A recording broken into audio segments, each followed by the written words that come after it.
Yo, what is going on YouTube? It's your boy John, aka Speros here. In today's YouTube video, I'm going to be going over one of the most asked questions as of recently on my live streams and on my videos is, Speros, what do you think about Call of Duty Vanguard? I do have some hands-on experience with the game. I was invited to play early, so the gameplay you guys are going to see in the background is just some early gameplay that I captured earlier this week. And aside from that, we're going to go over what I think the pros and the cons are of the game, what I'd kind of like to see changed. Obviously, this is the alpha build. The beta is going to be this weekend. So there are 3 beta weekends coming up for Vanguard. So I'd assume we're going to see a lot of changes ramping up before the official launch. So the game that we're playing is going to be pretty different in terms of the nitty gritty. Obviously, the core gameplay is not going to change, but small things could be tweaked for the better or obviously for the worse, depending on where your opinion lies. Anyway, before we get into the pros and cons, if you guys haven't already dropped a like on this video, I'd very much appreciate that. If you guys want to find your way back for more Call of Duty Vanguard content or Warzone content, this is the channel for you guys. Make sure you guys are subscribed with the notifications set to all.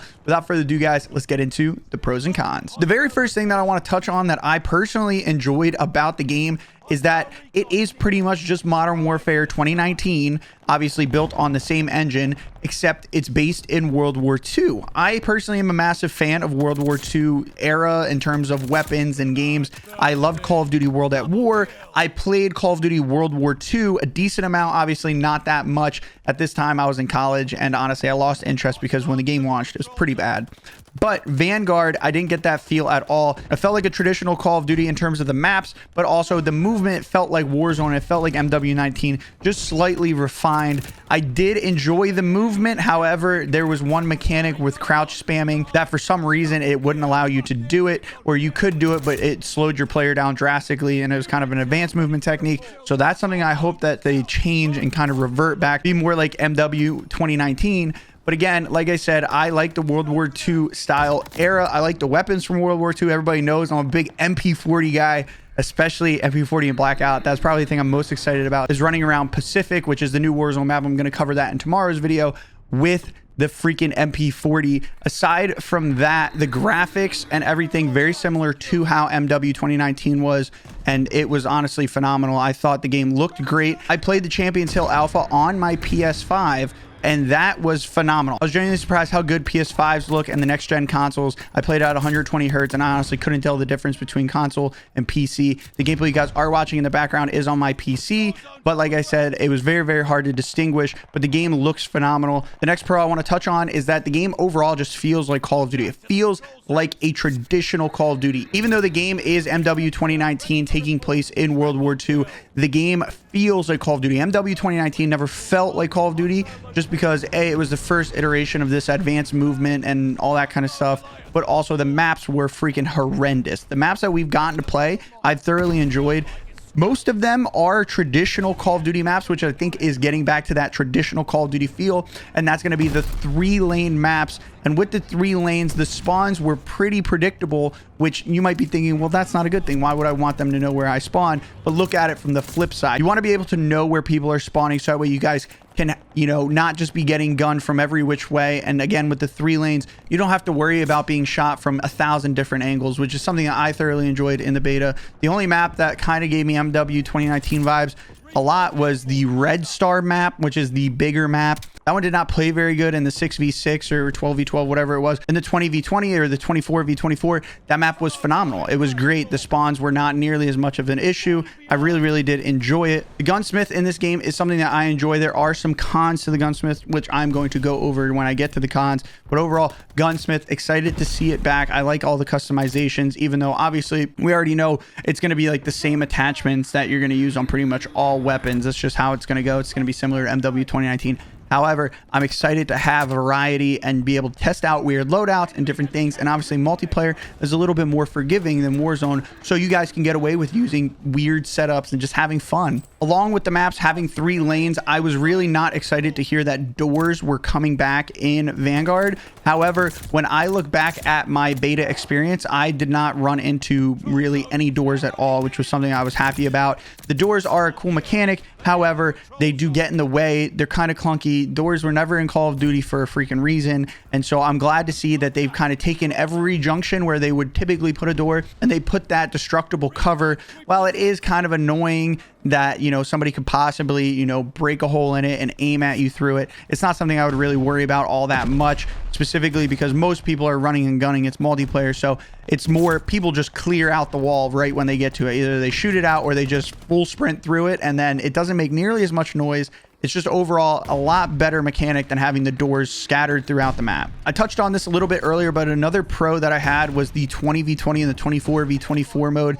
I played these modes on the bigger and the smaller maps, and it was fun no matter what map you played on. It was absolute and total chaos. Another benefit of these higher modes, obviously in the alpha that I played, there was no skill-based matchmaking. Everybody, all the teams were kind of hand-picked in a sense, all the players that were playing in it. But with these bigger game modes, I really do see there being less stringent skill-based matchmaking, which obviously we can all agree. Nobody likes skill-based matchmaking. Some people in the comment section are going to be like, oh, I love it, whatever. That's all you, man. I'd say the majority of people are not a fan of skill-based matchmaking. With just simply having more players in the lobby, we're going to have a lot more people varying in skill level. And aside from that, it's just harder to balance. So the 20v20 and the 24v24, that's the game mode that I'm going to be playing, or the playlist, because they do have different game modes with that size player count for the maps. So I will be playing that. I will not be playing pretty much any 6v6 game modes. I personally did not enjoy them nearly as much. However, they were still fun. The game is still enjoyable. I just really preferred having the 20v20 or the 20v24. And the last thing that I really enjoyed and that I'm really looking forward to has to do with the Gunsmith again. The sights in this game are phenomenal. The sights are very, very minimalistic. You can see a lot of the screen around the sights. The sights are super clean. I really enjoyed how those looked. And aside from that, they're giving us caliber changes, which is giving a whole nother realm of customizability when it comes to weapons and how you're going to kit yourself out specifically for Vanguard. But also I'm really excited to see how it all works out in Warzone, which brings me into the cons, which again is the Gunsmith, just because while there is a lot of cool stuff that you can make from this, there's going to be a lot of busted things coming out of it. I mean, there's like 70 something attachments in total, I believe, or there's 70 levels per gun, and I think you get an attachment per level. So there's going to be a lot of stuff that they're going to need to keep an eye on and balance. And obviously with that many possibilities, there's going to be broken things. It's just how it's going to go. So hopefully the first couple weeks people don't figure it out too quickly, but we all know how that goes. They're probably going to figure it out relatively quickly, and everybody's going to be running around with some crazy busted class setup. The second thing that I wasn't too keen on in the alpha or the beta, whatever you guys want to call it, has to deal with kill streaks. Now, kill streaks in this game, they don't wrap. So let's say you get 10 kills or 12 kills, whatever it is, to get your dogs, and then you call them in, and then you get another 12 gun kills. You're not going to get another set of dogs, or, you know, you're not going to get any more kill streaks for that life. You're going to have to kill yourself and then spawn back in, and then your kill streaks will be able to be tracked again. I don't like that. I think if you go on those kinds of gun streaks, I think you should be rewarded for that. That's just my opinion. Otherwise, you're going to have like really good players, because if I don't think I can get a nuke, you're just going to have good players, you know, getting their highest kill streak and then just grenading themselves and then spawning back in and going again. I think people should be rewarded for staying alive and getting those gun streaks. With that being said, the other thing I don't like about the kill streak system is the UAV and the counter UAV. Currently, as the game stands, if I call in a UAV and my teammate has a UAV and he tries to call his in, he gets this giant red text on the screen that says your team already has a UAV in the air, or kill streak cannot be used because there's one active. So basically what that does is if everybody on the team is running UAVs, and UAVs only last, you know, 30 seconds or so, and nobody can call them in when they want, you know, I call mine in.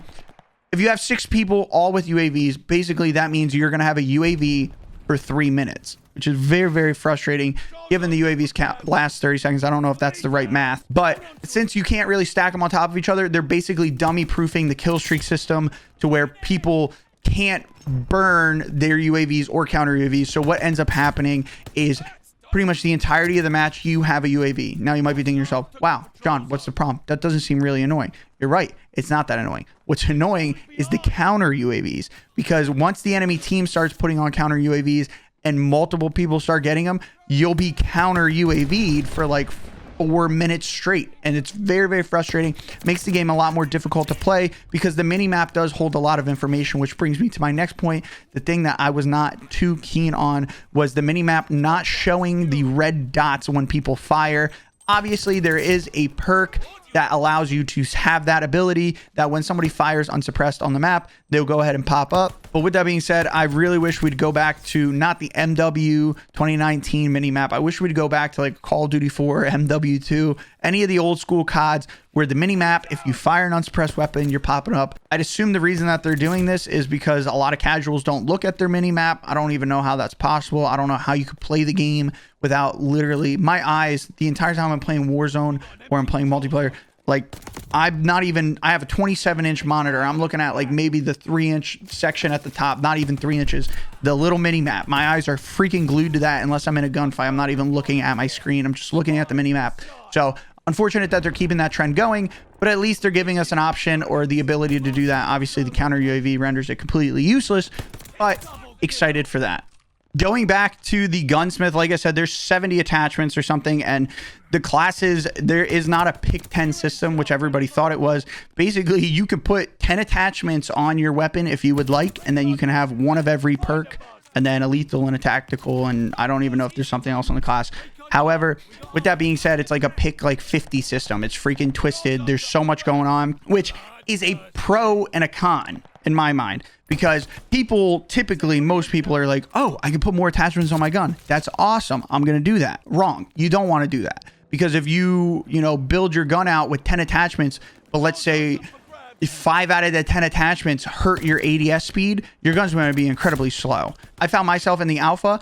I had attachments unlocked for almost every slot because I leveled up my MP40 so much, but I found myself leaving, I would say, 3 to 4, maybe even 5 of the slots empty, just because they didn't really bring much benefit to me. They were just realistically just slow my gun down, because that seems to be something that a lot of these attachments do, is they make your gun slower, whether it be sprint to fire or ADS. And everybody knows, I preach this all the time, in Call of Duty, if you can do something faster than somebody else, you're going to have some sort of success. So it seems like a pro and a con. One way I think that they could refine this, and something that I gave in my feedback to them, was all of the attachments are listed with plus whatever, and then minus whatever, like whatever it does. It's like +1 ADS and then +1 sprint to fire. I personally would like to see that, like all the pluses and minuses that my attachments do, kind of in a small list, like you're doing addition, and then at the bottom the overall what all my attachments do. Because obviously if you're doing a plus sprint to fire and then a minus sprint to fire, they're going to cancel each other out. So for me, I would like to see that at the bottom. I don't know if that makes sense to anybody. I kind of explained it more in my feedback, but hopefully we see something like that. However, we do have the advanced weapon stats, which is something I'm super, super excited about, because that is something that is very, very helpful. And I'm excited to hopefully see that make to the integration with Warzone, because right now we go off of the little bars at the bottom, and I don't know about anybody else, but you can't tell what half of the attachments do. The bar says one thing, the game does another. I don't know. I'm not excited for that. The only other 2 things that I had a kind of gripe about with the kill streaks, there is a Gatling gun kind of thing that you can run around with, but it has like FMJ times 1,000 on steroids. It does not, you could be behind 10 brick walls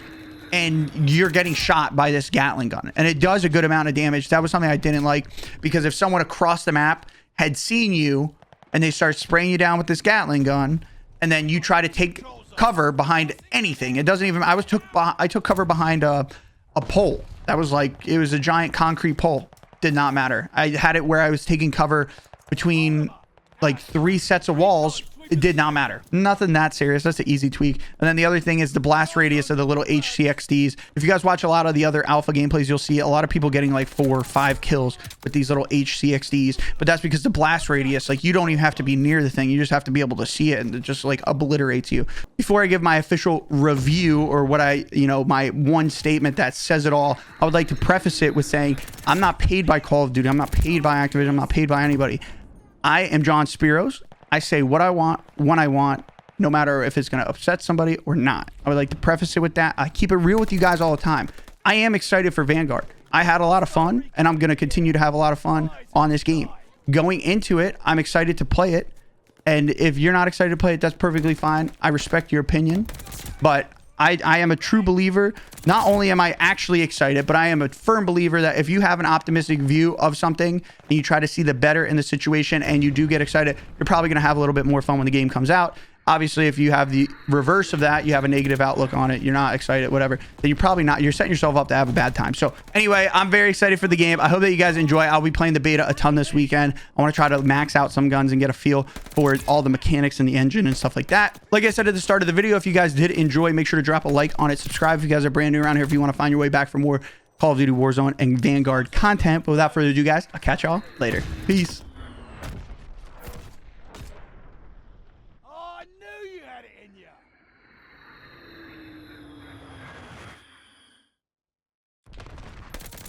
Two for one.